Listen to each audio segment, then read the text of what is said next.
अस्सलाम वालेकुम नाजरीन, उर्दू पाकिस्तान के साथ मैं हूं कलसूम अहमद। आप देख रहे हैं उर्दू पाकिस्तान। आज हम जिस टॉपिक पे बात करने जा रहे हैं वो है व्हाट्सएप की नई पॉलिसी।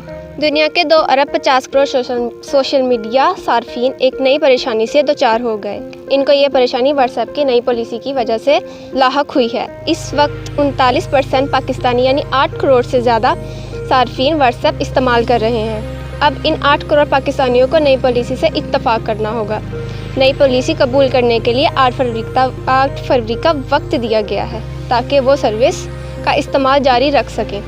अब व्हाट्सएप की नई पॉलिसी के चंद अहम नुकात आपके सामने रखते हैं कि ये पॉलिसी दरअसल है क्या। नई पॉलिसी के तहत सिर्फ सार्फिन का डेटा ना सिर्फ इस्तेमाल करेगा बल्कि फेसबुक के साथ शेयर भी करेगा। व्हाट्सएप सार्फिन के battery level, app version, mobile number, mobile operator और IP एड्रेस में दीगर मालूमात भी हासिल करेगा। यही नहीं बल्कि इसके अलावा वो ज़ुबान, टाइम जोन, डिवाइस ऑपरेशन की मालूमात और शनाख्ती मालूमात भी व्हाट्सएप के साथ शेयर करना होगी।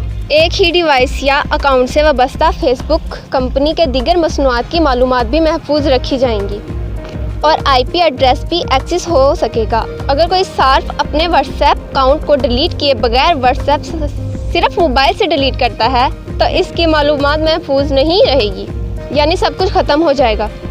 अब यहाँ सवाल पैदा ये होता है कि व्हाट्सएप अपनी पॉलिसी तब्दील क्यों कर रहा है। इस पॉलिसी से सार्फिन के डेटा पर क्या असर होगा? क्या सार्फिन का डेटा गैर महफूज है? सार्फिन व्हाट्सएप के मुतबादिल कोई मैसेजिंग ऐप इस्तेमाल करनी चाहिए। फेसबुक ने मकबूल तरीन ऐप व्हाट्सएप को 2014 में ख़रीदा था और अब खदशा है कि व्हाट्सएप सार्फिन का डेटा इश्तिहार के लिए इस्तेमाल होगा, यानी जो प्रिंटिंग ऐप है वो फेसबुक है और फेसबुक व्हाट्सएप के ज़रिए बहुत सारा डेटा पहले से ही कलेक्ट कर चुका है। अब फेसबुक इस डेटा को इस्तेमाल करना चाहता है क्योंकि ये इसके लिए एक सोने की कान है, इसलिए वो सार्फिन का डेटा बेच भी सकता है। व्हाट्सएप के मुतबादिल मैसेजिंग ऐप के हवाले से भी IT माहिरीन अदम इत्मीनान का इजहार कर रहे हैं। इस वक्त टेलीग्राम दुनिया भर में मकबूल तरीन माना जाता है, लेकिन पाकिस्तान में दहशतगर्दी के इस्तेमाल के बाद इस ऐप पर पाबंदी है।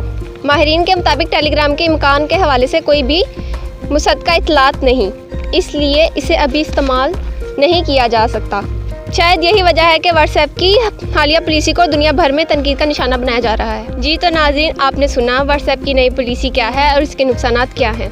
उम्मीद करते हैं कि आज का प्रोग्राम आपको बहुत पसंद आया होगा। इसी के साथ अपनी होस्ट कलसूम अहमद को इजाज़त दीजिए और देखते रहिए उर्दू पाकिस्तान। अल्लाह हाफ़िज़।